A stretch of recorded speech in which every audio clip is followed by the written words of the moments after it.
Good morning, everyone. I'm Henry from ETH Scientific IT Services, and together with my colleague, Caterina, I will give you an overview of how we support scientists at ETH Zurich in their research data management requirements. So we will take kind of a high-level view. We assume that the storage, the data is stored safely, and we will hear more about this, but we will talk about the organization of the data once it is stored. So in the presentation, I will give you an overview what research data management is and why it is important.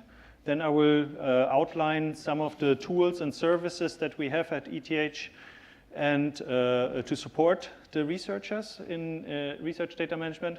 Then Caterina will take over and go into a bit more detail of active research data management and our tool, openBIS, that we have developed to allow researchers to manage their data better. And finally, we'll have a few slides on how we're actually now going beyond ETH and also try to support scientists all over Switzerland in research data management. So what is research data management? Research data management concerns the organization of the data during the research, but also after the research is completed. And I would argue that proper research data management is important in order to allow reliable verification of the results and also to allow new research on existing information. So this is a kind of a dry definition, but essentially, it boils down to avoiding this kind of scenario that is here shown on the left and trying to achieve a scenario where we have a proper catalog data and are able to find it efficiently. What do we mean by research data? Research data is usually kind of quantitative data, tabular data, images, movies, what you're familiar with. Also, code belongs to this category, some models. Research data is also sometimes physical objects, such as collections, and this is what we are not considering in this presentation. So we are focused on really digital data. So this is the kind of primary research data, what the scientists usually focus on, but there's also what we call background data, and this is needed in order to get some context, some interpretation of the data. These are things like the protocols that are used, the notes, and these kind of things. And it's also important to keep these information and to make them as accessible as possible. So why is research data management important? And in order to answer this question, I think the best case is to look at what happens when research data management goes wrong. And here is an example. So I think you're all aware of the first moon landing that NASA did in 1969. It was broadcast live all over the world on TV. But maybe you don't know that they also recorded the whole thing on tapes while they were at the moon, and the tapes were brought back. And these tapes actually contain much higher quality visualization of this. So this is a comparison here, how the tapes would have looked like and how this looked on the TV screen back in 1969. And what is not so well known is that actually these tapes were stored by NASA, but sometimes in the 1980s there was a shortage of the tapes, and these tapes got overwritten, so they are not available anymore. There's some still shots still available, but the original data is lost. So this is not, I would say, a technical failure. This is really a management failure, because the data, it was not clear to the people who overwrote the data that there's some information that's probably worth keeping for the future on these tapes.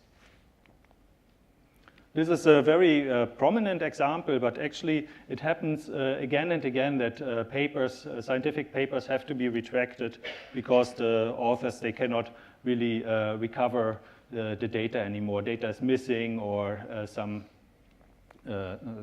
blots, for example, are not available anymore to support a figure.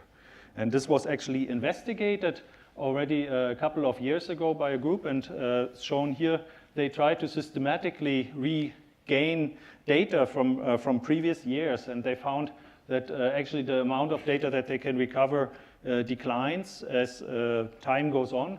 For example, because you can no longer reach people by email, but even if you can reach the person and they get back to you, there's actually quite a large number of cases where the data is not available anymore, so the data is actually lost. So they estimated that given that you can still get in contact with the researchers, the probability that the data is still available falls to about between 25 and 50% after 2 decades or so. So clearly this is not a very good situation, and it should be improved. And in order to do this, the community has come together and tried to define some principles for research data that they should comply to. And this is the famous fair data principle that are being discussed a couple of years, where the idea is to make the data, basically I'm not going through all the criteria here, the idea is to make the data, research data, better annotated to improve their findability, accessibility, interoperability, and reusability. And this is important for a number of stakeholders in the whole process. So most of all, we would say the scientists, they benefit if they actually comply to these principles, because both the scientists and the PI, they will be able to refine data. Afterwards, will be faster to write, for example, the thesis, or collaborators can get hold of the data better, interpret the data more easily. But there's also a number of other stakeholders involved. So most recently, funding agencies like the Swiss National Science Foundation have become very interested in that data is made available, research data according to these FAIR principles. Institutions such as ETH have guidelines that the scientists have to comply to, and also the journals are interested in this topic. So for all these reasons, we basically, at the beginning of last year, 2017, we started to consolidate the efforts at ETH Zurich and provide systematic tools and services to researchers to support them with their research data management requirements. And to understand how this has been set up, I would like to show you briefly the typical data life cycle that research data goes through in a scientific lab. And this is shown here. First, the data is created for, First, the data is created maybe by some measurement device or a simulation. Then it is processed, analyzed, and these steps, they all, in a way, they are additive. So they create additional data. The processed data you would like to maybe keep in addition to the raw data, and the analysis results you would also like to keep. But then there is a reduction step happening where not all the data that has been created in all these 3 steps is actually preserved for longer time periods. So, for example, if you perform some kind of analysis, you're probably not keeping the results of every single run of the analysis that you're doing. So there's a reduction in the data from this step to the data preservation. And only a part of the data that is preserved in the labs is then decided to be used for publications, and even smaller amounts of data are reduced and reused by maybe some other researchers in the long term. So in this cycle, we refer to 2 different parts. The part of the data creation, processing, and analysis we call active data management, and this refers to in a way the management of the data while it is being produced in an ongoing project. And then the long-term preservation part refers to what happens after the scientific research project is over and the publication is usually resulting, and what happens to the data afterwards. There has recently been a lot of effort or emphasis on this part, the long-term preservation and the repositories for research data, that scientists should publish their data. But we would argue that actually the real problem lies not in this part, because the published data, as I've said, is only a very small tip of the iceberg in a way from all the data that is being produced in the research process. So the active data management is actually focusing on the real issue here, so the large chunk of the data. At ETH, we have split up the support for this life cycle by the two different groups. So our group, Scientific IT Services, supports the active data management part, and the long-term preservation and publication of data is supported by the ETH Library. And we are working very closely together to provide these research data management services. So SIS, as I said, provides support for active research data management, code management, in addition to also development of analysis workflows and other things. And the library is looking into data publication and sharing, long-term preservation. There's also the important issue of training and consulting that I will mention, and this we do both together. And everything relies, of course, on the central IT infrastructure provided by IT services.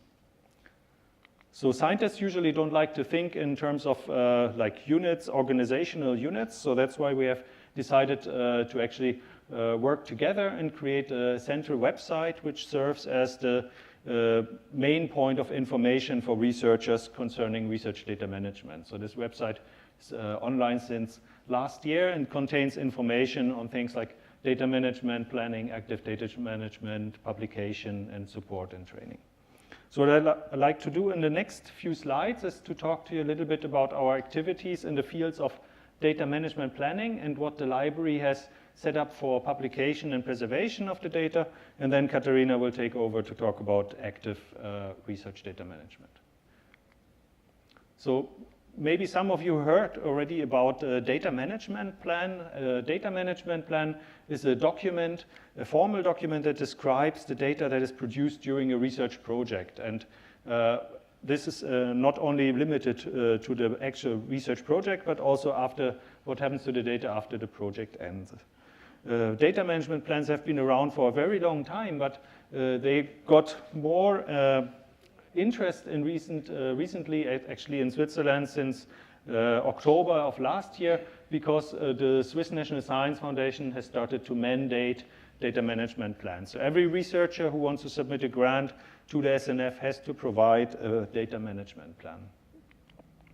So what we do is, together with the library, we provide guidance to ETH researchers for completing SNF data management plans.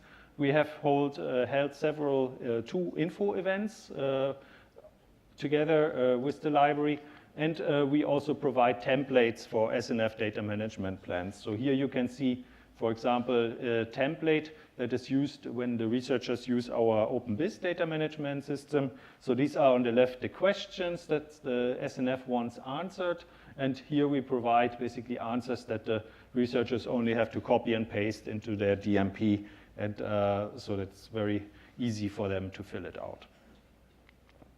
And finally, we are also offering a consulting service. I think that's actually the most important part, where the researchers can send an email to this email address with their draft DMP, ideally, or with their ideas for a DMP, and we then look at this and give them really individual feedback about what they could improve and what they have maybe forgotten in their DMP.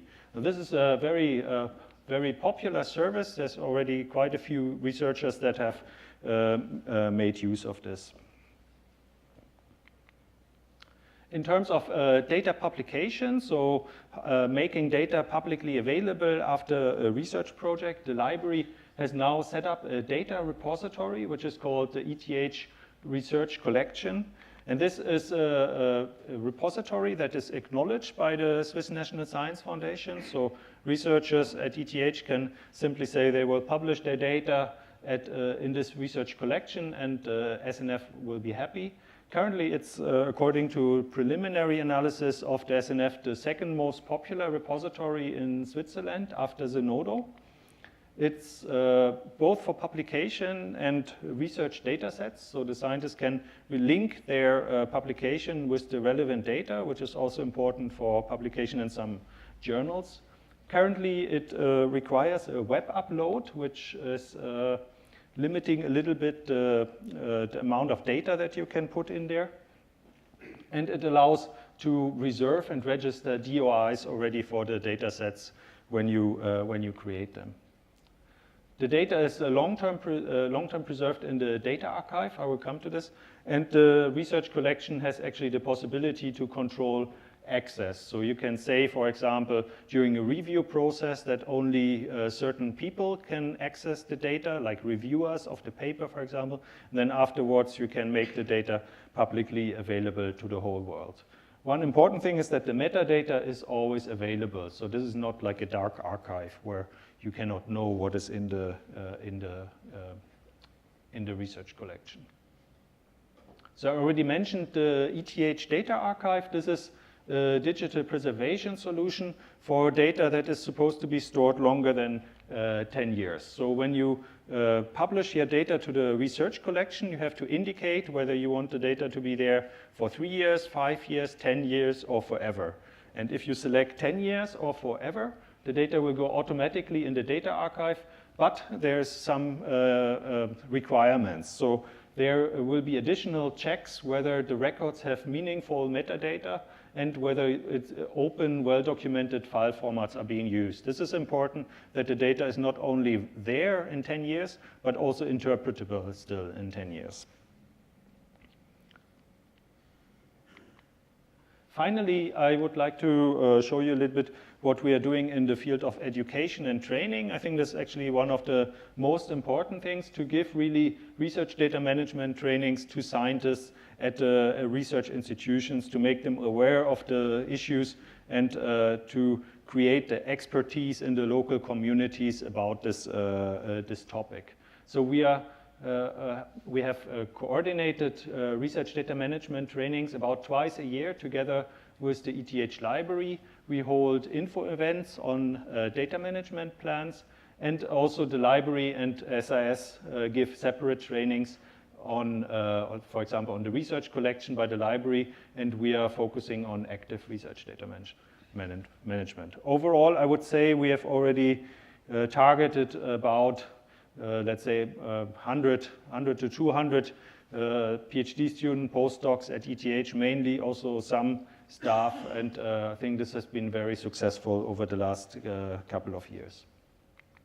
Just to look into the future, we do ad hoc data management workshops, and in 2019 we will actually start multi-week training sessions where we do systematic look into introduction, DMPs, then active research data management, and then a session on long-term preservation and publication. And there will also be a research data management summer school in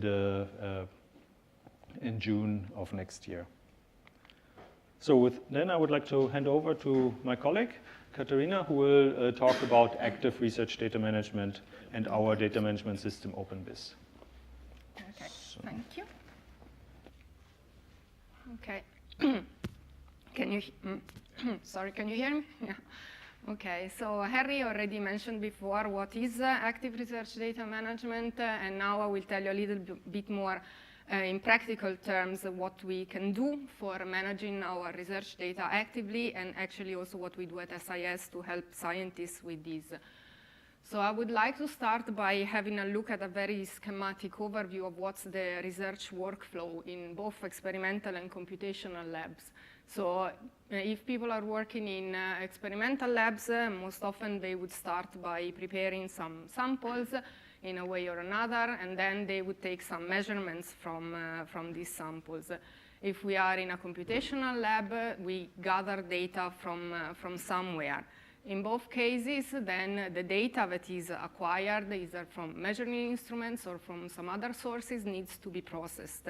And after the processing step, there will be the analysis step. And this, of course, is done several times, hundreds, thousands of times. In the end, if something interesting is found, this will eventually lead to a publication. And in this process, a lot of data is produced, and we need to take care of this data. So how do we do that? it's actually a fairly complex process because you have to take care of a lot of different information. So it's not just the data files that you have to take care of, but also what Harry called before the additional information, basically. So if you are, again, experimentalist, you need to keep track of your samples, your materials that you have used. You need to know which protocols you have followed. Then there is, of course, the raw data, wherever it comes from, the models, the process data, the results, the codes, of course, very importantly, and then analysis notebooks if you use them. And in the end, what scientists do is they describe everything that they do. This is practice since forever in science. Scientists have always used paper notebooks traditionally to do this. And the point is that these things have to be linked together. So you need to know when you describe what you're doing, you need to specify which materials you have used, the data, where the data comes from, and so on. So what we really need to address is the data traceability. So going back also, we have a cloud of data, huge data, and going back to the metaphor of the iceberg, that's really the bottom of the iceberg. And what we need to be able to do in these large amounts of data is I need to be able to identify what this data is. So I can say, okay, this is my raw, some of my raw data. And from this, I need to be able to say how I acquired this data. So what was my acquisition machine, which settings I used, what were the samples, the protocols, and so on. And here I have results, and from the results I have to be able to say, I obtained these results from this raw data, plus all the connected information, and then also how I obtained these results. So which code, if I use my own code, or if I use some commercial software, the version I use, the operating system, parameters, and so on. And in the end, this is very important for reproducibility, which is what we hope to achieve. And I would say that this is a very common scenario that we see at ETH. So there is basically a data spread everywhere. So in the middle, you see here the different types of storages that are available. So the local hard disk could be either a personal computer or a machine, the computer of a machine, like a microscope or whatever instrument. Then the NAS, which is the most used storage, the cosifying storage for large data, the tapes, the clusters, and sometimes also the cloud. And the data is spread pretty much everywhere, and people still use, in many cases, we are seeing a transition now, but in many cases, still everything is described on paper notebooks. And then you have to connect what you are describing here to all this mess, basically. And this is our challenge. So basically, this is actually what we would like to see, ideally. So a more centralized storage for most things, and then with links to large storages, basically. And this is what we are trying, or we can do with openBIS, which is basically the software that we develop at SIS, which is a combined data management platform, which also has a digital notebook attached to it and can be used also for managing inventories. So I just will give you an overview, a little bit of what this system is. And it's basically a platform for managing information from the beginning until pretty much the end. And it can be used in most quantitative research fields, even if for historic reasons it's primarily used in life sciences, but we are also now talking to environmental scientists, physicists, and so on. It's not used just at ETH, but also by many other universities in Switzerland and outside Switzerland, and also by a couple of companies. And the development started in 2007 within the context of the SystemsX project, which were basically, it was a Swiss initiative in systems biology. And there were these big consortia that were producing a lot of omics data, and there was no platform at the time for managing this data and sharing this data. And so basically openBIS was built in this context, and this is where this is why, for historic reason, it's primarily used in life sciences. But another big milestone for us was 2013, where actually we started thinking that this system could only not just be used for managing this large data, but it could also be used in smaller labs for managing also more smaller size data. And also we could develop it so that scientists could also use it as a digital notebook, basically, and as an inventory management system. And this is what we have done. So since then, we have really focused on this development, and it can really be used in both ways. So in really large consortia for sharing and managing large data, or in smaller size groups. It's really a solution for a research lab, so it's not a solution for individuals. And it's a client-server application which uses a Postgres database, and the users access it via a web interface. For experimentalists, they can put their information about their samples and their protocols in the system, and this is what it looks like to them. So basically, the materials part, I would say, it's kind of a replacement for Excel, which is the system that has been traditionally used, and it's really actually also still used by many scientists for managing their samples. And the protocols, then you have here the protocols, and what is very important is these links to materials and methods. So you can create links between things that you have stored in the system, and this is very important for data traceability. Then it can be used as a notebook, as I said before, and basically people can have their personal folders and create projects, experiments, experimental steps, and again have links to materials and methods, which can also be visualized as trees, basically. So you have the connections between, you know where everything is coming from, basically. Then, of course, very importantly, the data. You can upload data to openBIS, and this operation can be done either manually via the web interface for the users, and this, of course, works only for small data. If you have larger data, we have a background mechanism which we call Dropbox. So basically, it's a folder that is accessible to openBIS. openBIS checks it, and if it finds data in there, then the data is uploaded to the openBIS storage. And this can, again, be done manually, so the users can just manually move their data to this folder, or it can also be done automatically. And this we see, for example, we have this kind of automatic setup in facilities such as the genomic facility Basel or the microscopy facility in Basel, where the data that is produced by the instruments is directly uploaded to openBIS. And then the data ends up here, and the scientists would have the data here connected to the experiment that they describe. So everything is together, basically. And there is no more like files running around on the file system and you don't know what they are. Then for very large data, so when we have like hundreds of terabytes of data that cannot be conveniently moved to the openBIS storage, we have recently developed a tool that is called BigDataLink. And this is basically a command line tool based on Git and Git Annex.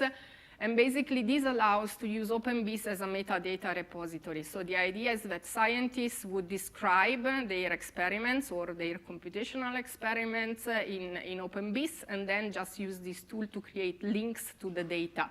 And these are, it's fairly easy to use, so these are just some examples of some commands. And then in the end, this is how it looks like for them. So here I have my description of my experiment, and here I have these links, external data links. And if I click on it, basically what I see is these. So I see here where my data is. So I see what's the host of my data. So this is the server name. I see the directory. And I also have the SSH command to actually go and find my data, basically. Then recently, we have also integrated openBIS with Jupyter. So Jupyter is a notebook for analysis that supports lots of programming languages, and it's very popular with scientists. So the idea basically is that we have, again, scientists can use openBIS to describe their experiments. They store their data in here, and then they can launch Jupyter notebooks directly from openBIS. and then store them back in openBIS. So here I have my notebook that is connected to this experiment and to this raw data. So I know I can trace back what I have done, basically. I know where my things are.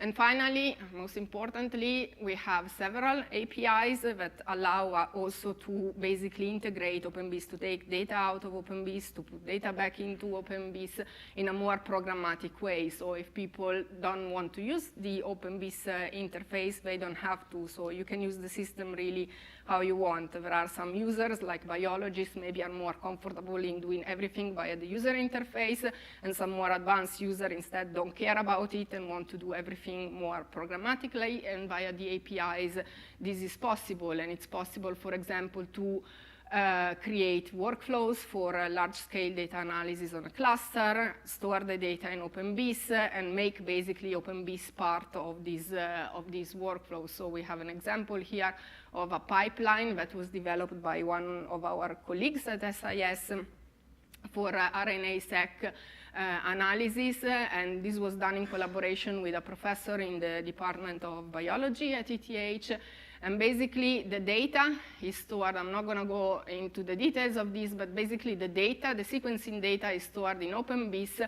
And what Michal did, our colleague, he created a web app that the users have access to, so they don't necessarily need to know what is going on behind. And by selecting some parameters in this web app, they just click start, and what happens there is that the whole pipeline starts. So basically the data is taken out from openBIS, it's sent to the Euler cluster, then the analysis is run, so it's a workflow created in SnakeMake, and once the analysis is run and we have the results, then the results are put back into openBIS connected to the original data. So basically, I think I have shown you that you can really cover pretty much the life cycle from the beginning until the end. We also have a website here, and this really helps scientists in making their data fair, which is what we want to do. In terms of licensing and services, so openBIS is an open source software, and it's distributed under the Apache license v2. At ETH, we provide it as a service to the ETH researchers. Outside ETH, what happens is that, of course, it's being an open source software, researchers can just download it and install it and run it themselves, but this is not, and you need to have a little bit of technical knowledge, of course, for setting up such a system. It's not a tool that you install on your desktop and you run it yourself, so it's not always that easy. So for this reason, we also plan to provide support in Switzerland for using openBIS. And we have done this until now using the Enhancer project, and now we will do this even more with the OpenRDM.Swiss that I will mention in a moment. So as I said, at ETH, we have, since this year, actually, we have the SIS has the mandate to provide research data management services to the whole ETH community. So until now, we have been providing openBIS, but it was more on a project base. Now it's really a service that we offer to the community. And what we do is we do it in two ways. So since this month, we have a central instance that everyone can request access to, and they can use this one. But groups can also decide to have their own private instance, which is the model we have used until now. So each group that wants to use openBIS has their own instance, and this is managed by us. So the service that we provide is that we take care of installation, upgrades, and so on. We also give trainings, support to the users, and Harry mentioned before the pre-filled DMP template for openBIS users at ETH, so we have answered already some questions where there are, for example, how is your data backed up, where is your data stored, these questions are already answered there. And then we can also provide additional services, but these are more on demand. So if people want customization of the database or migration of existing databases and so on. And I mentioned before the openrdm.swiss project. So this is a project that is funded by Swiss universities, and it started this summer. So it was approved at the end of July. So it really started in August last month. And basically what we plan to do is to offer openBIS on the cloud. So we will use switch engines as infrastructure. And the users could be either a single research groups in other outside ETH or even whole institutions. So this really depends, or multiple groups coming together that want to share one instance. And what we will do is we will maintain openBIS for them, again, install it, upgrade it, and so on. And then we will also provide training and support for using the system. And as part of this project, we also plan to integrate openBIS with some data repositories. So first of all, it will be the ETH research collection. This is more targeted actually at ETH users, of course.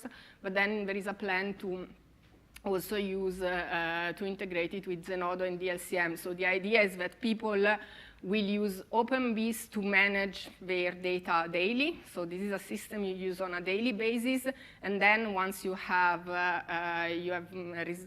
reached some nice results that you want to put in a publication, then you go in openBIS, you select your data that you want to publish, and then you will have an easy way to transfer your data from openBIS to the data repository.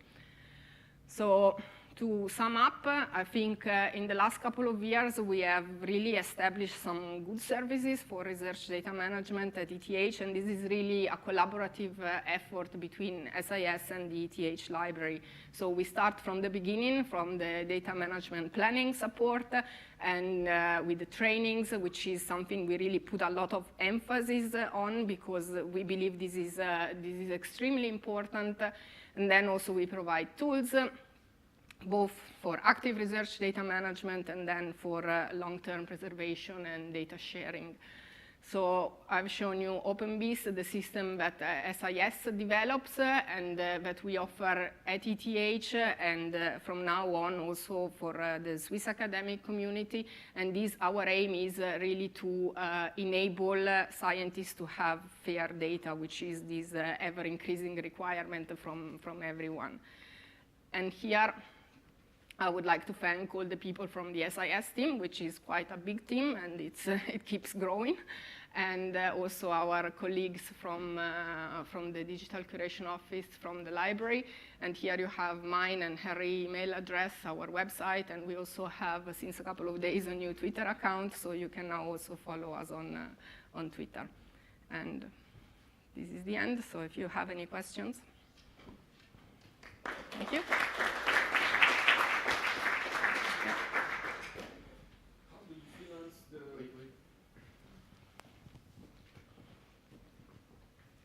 So it's on record.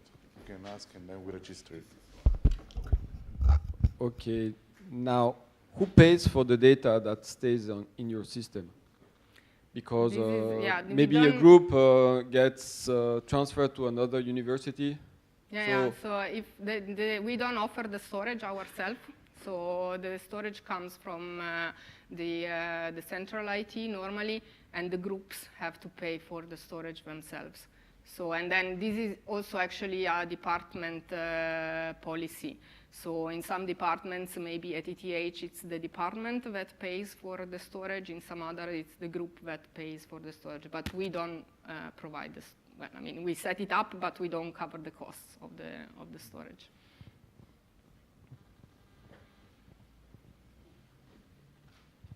I heard recently that the SDSC, so the young SDSC, so the Swiss Data Science Center, developed a tool that seems to be quite similar to this one. I didn't use it, in fact, so I don't know, but I'm a bit, well, are you in contact with them? Yeah. Are you? Yes, we are. Maybe you can answer this better. Yes, so I can say that we are in contact with the SDSC. We're also interested in integrating openBIS with the Renku platform. From our perspective, Renku is a little bit more in the data processing, data analysis, and not so much in the data management, but maybe Sofiane wants to say something. Yes, thank you for the question. Actually, the scope of the Renku platform is much larger than just the data management. It includes also the whole life cycle of the data, and it includes also execution. And there are also considerations about the data science and analytics to be run as well. So it's not only about data management, but indeed there are overlaps, in particular in the way the data is stored and how it is accessed. I have few questions, but I think we can discuss them during the break. Any other question? Otherwise, we thank again Caterina and Harry. Thank you very much. Thank and then you. we go ahead.